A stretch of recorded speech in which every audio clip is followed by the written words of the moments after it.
Glucose spikes lead to inflammation, which then increases acne, rosacea, psoriasis, eczema, and glucose spikes also lead to glycation, which makes wrinkles happen faster and also damage the collagen in your skin.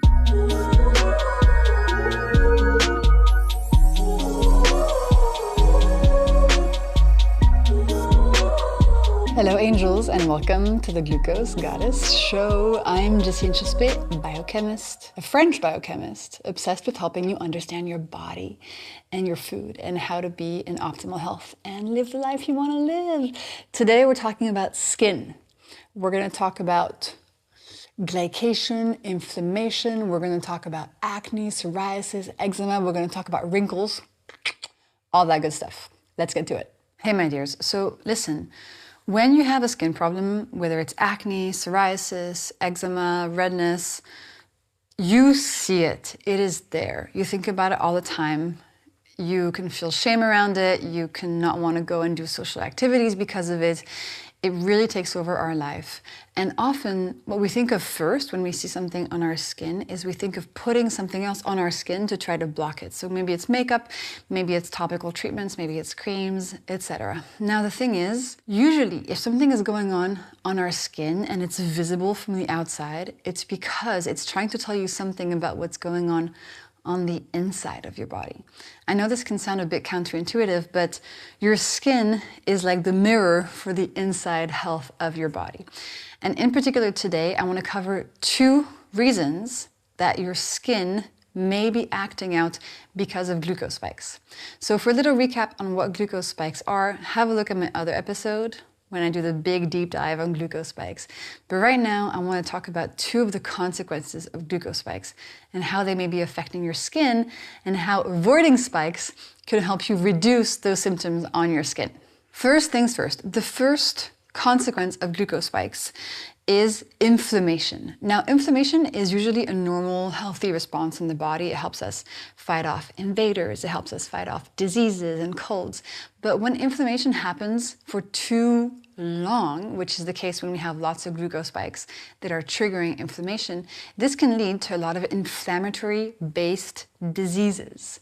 And the ones that are related to skin that are inflammatory-based are pretty much everything. So acne, psoriasis, eczema, rosacea, those are all inflammatory-based diseases.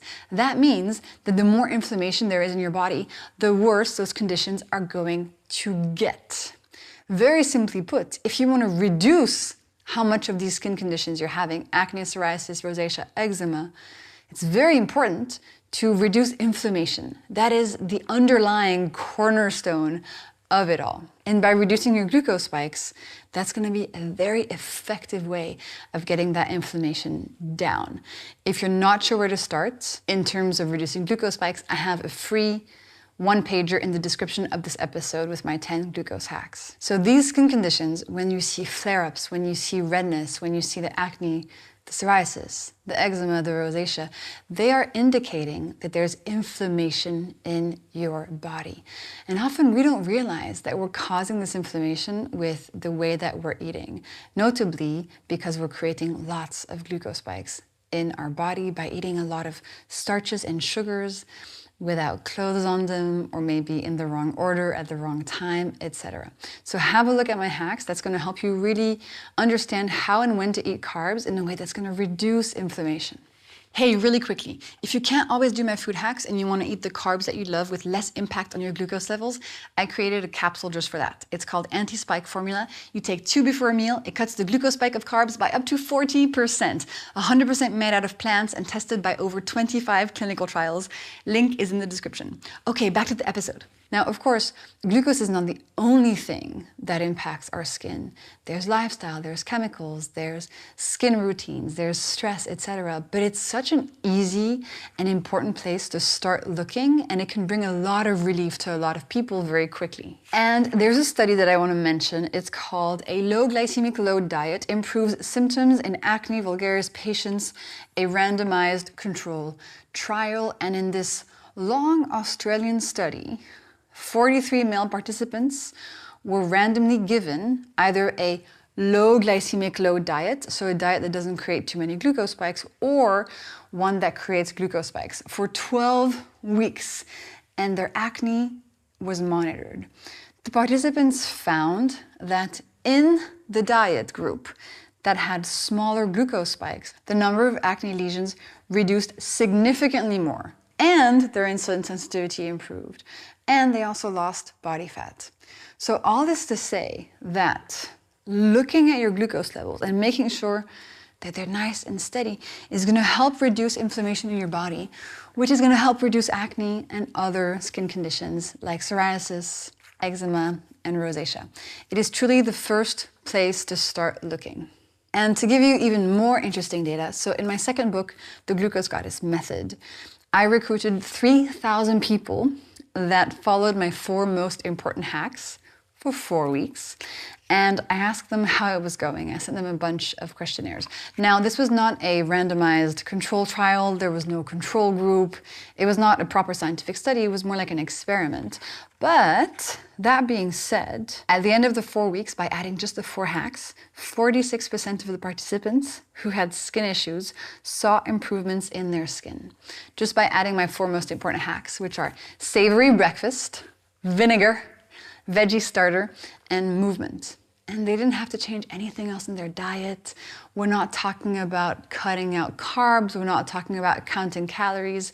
Just by adding these 4 hacks like gentle giants into their lives, they were able to see on their skin how the inside of their body was getting healthier, how inflammation was reducing from the inside out. Now, let's move on to wrinkles and aging. So another consequence of glucose spikes is that glucose spikes increase glycation.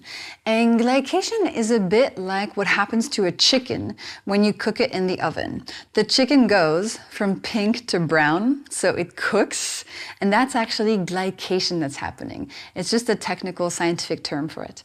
Now, interestingly, from the moment that we're born, we are slowly glycating. We are slowly cooking like the chicken in the oven. And this glycation, this cooking, is also similar to aging. So from the moment we're born, we slowly glycate, we slowly age. And then when we're fully cooked, fully aged, we die. I know it sounds weird, but it's true. And we cannot stop glycation from happening. We cannot stop aging from happening. But what we can do is, depending on how we're eating, we can slow it down or speed it up. And now this glycation, this aging, it shows on your face as wrinkles. It's true. So when a molecule of collagen becomes glycated because of a lot of glucose spikes, it then breaks and is no longer as flexible as before. And this shows on your skin as wrinkles and sagging skin. So if you want to slow down the appearance of wrinkles, if you want to slow down how quickly you're getting your wrinkles, well, looking at your diet and how you're eating and looking at your glucose spikes is a really important place to look. Now, of course, again, aging is not entirely defined by just how many glucose spikes you have. It's defined by lots of other stuff, like exercise. Exercise is the most powerful thing you can do if you want to slow down aging, like reducing stress, like good sleep, like emotional connection, and more. But your glucose levels also have a strong part to play in this. So if you want to slow down how many wrinkles you're getting, have a look at the free 1-pager in the description of this episode with my 10 core glucose hacks. And that's a really nice, easy place to start. Now, because glycation happens everywhere in the body, it also impacts other systems. Notably, glycation will impact your hair, and your nails, and your wound repair capability.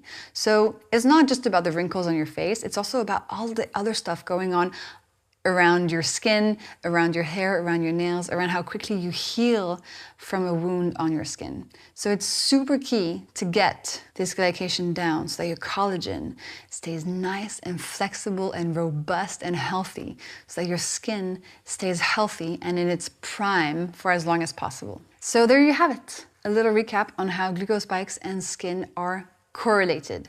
Glucose spikes lead to inflammation, which then increases acne, rosacea, psoriasis, eczema, and glucose spikes also lead to glycation, which makes wrinkles happen faster and also damage the collagen in your skin. So if you want your skin to be bright and shiny and healthy for as long as possible, look at your glucose spikes, guys. It's super important. Free PDF in the description of this video to start your journey. You can also check out my video with my 10 core glucose hacks if you want to get some more detail on those. And that is all we have time for today. I will see you next time. Bye.